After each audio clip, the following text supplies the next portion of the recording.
सरगुजा जिले के red cross society के चुनाव में जमकर हंगामा हुआ। वर्तमान संगठन पर भ्रष्टाचार के आरोप लगाते हुए एक पक्ष ने चुनाव प्रक्रिया को रोकने की मांग की। चुनाव स्थगित होने के बाद स्थिति काफी तनावपूर्ण हो गई।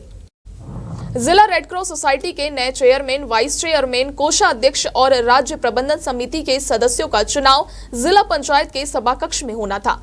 वर्तमान चेयरमैन फिर से चेयरमैन पद के लिए उम्मीदवार थे, लेकिन जैसे ही चुनाव प्रक्रिया शुरू होने वाली थी, दूसरे पक्ष के उम्मीदवारों ने रेड क्रॉस सोसाइटी के वर्तमान संगठन पर भ्रष्टाचार का आरोप लगाते हुए हंगामा करना शुरू कर दिया। इस पूरे घटनाक्रम के दौरान पूर्व उप मुख्यमंत्री टीएस सिंहदेव भी मौजूद थे, लेकिन चुनाव स्थगित होने की जानकारी मिलने के बाद वे वहां से चले गए। क्या है कि मेंबर नहीं बना पाए, नए मेंबर बने, उसमें भी दिक्कत हो रही है, वो समझ नहीं आता।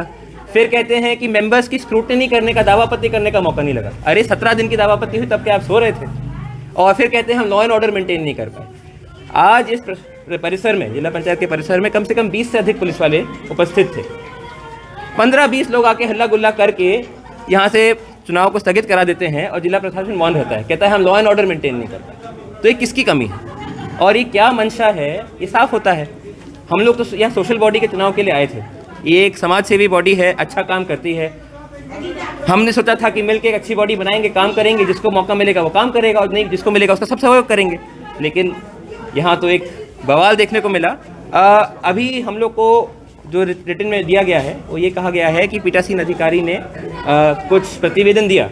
जब प्रतिवेदन की हमने उनसे मांग की कि कॉपी दे दीजिए, तो बोले कि मैं अभी साइन नहीं कर पाया हूँ प्रतिवेदन, लेकिन ऑर्डर आ गया था कि उनके प्रतिवेदन के आधार पर चुनाव स्थगित किया जाता है। तो पहले प्रतिवेदन की हम लोग समझेंगे कि क्या कारणों से उन्हें स्थगित किया है, और हम लोग उम्मीद करते हैं कि क्योंकि अंतिम सूची 2 बार जारी हो चुकी है, तो अंतिम सूची पे सहमत रह के उसका भले उनको प्रशिक्षण करना है, जो करना है, अगली तिथि दें और इस सूची पे चुनाव करें। राजनीतिक कारणों से इस बॉडी में ऐसा हंगामा होना बहुत ही दुखद। नहीं, चुनाव नहीं होने दिए वाली बात नहीं है। पिछले बार भी जो कांग्रेस की सरकार थी, उस समय जो चुनाव हुआ, उस समय ये गलत तरीके से अधिकारियों के ऊपर दबाव बना के गलत चुनाव कराए थे। इस बार भी इन लोग का प्रयास ऐसा ही था, क्योंकि हम लोग जब 15 दिन पहले शिकायत किए कि जो सिस्टम होता है, जब रेड क्रॉस सोसाइटी बनी है, उसके अध्यक्ष है, सब कोई हैं, तो आपको हिसाब देना चाहिए। ये पूरे 5 साल, जो भी 4 साल 5 साल इनका समय था, इन्होंने कोई हिसाब नहीं दिया। और 30 दिन पहले इनको अधिसूचना जारी करनी थी इस चीज़ के लिए कि भाई इतने तारीख से इतने मेंबर हैं और ये हैं, ये सब कुछ नहीं बताया गया।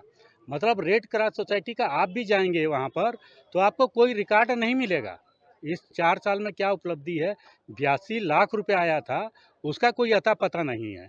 और हम लोग जब 15 दिन पहले सदस्य बनने के लिए गए, तो हमको ये बोला गया कि यह रसीद बुक यहाँ ख़त्म हो गई है, रसीद बुक रायपुर से आएगी तो आपको मेंबर बनाया जाएगा। हम लोग करीब 500 आदमियों का नाम दे दिए कि ठीक है। जब रसीद कलेक्टर साहब के यहाँ भी दिए हम कि सर ये रसीद बुक आएगी तो ये हमारे 500 मेंबर हमको बनाने हैं। हमारे मेंबर तो एक भी नहीं बन पाए, और कांग्रेस के 350 मेंबर हमारे 15 दिन पहले आपत्ति करने के बाद 350 मेंबर और बन गए। ये तो बड़ा गजब हो गया ना। तो ये सब हमने लिखित में आपत्ति की, वो आपत्तियां सही थी, इसलिए माननीय कलेक्टर साहब ने चुनाव को रद्द करा दिया। हाँ, चुनाव कराने के लिए बनाया गया था। हमने जो आपत्ति आज रिपीट आपत्ति की कि सर हमने जो पहले आपत्तियाँ दी थी उनका जब निराकरण नहीं हुआ है तो आप कैसे चुनाव करा सकते हैं, और उन्होंने स्वीकार किया और फिर आज रद्द हो गया। और आगे हम इस मामले में हमने जो लिखित शिकायत की है वो बहुत बड़ा भ्रष्टाचार का मामला है, वो सारा जांच का विषय है। उस जांच को कराएंगे और दोषी व्यक्तियों के ऊपर कार्रवाई भी होगी, उसके बाद ये चुनाव होंगे।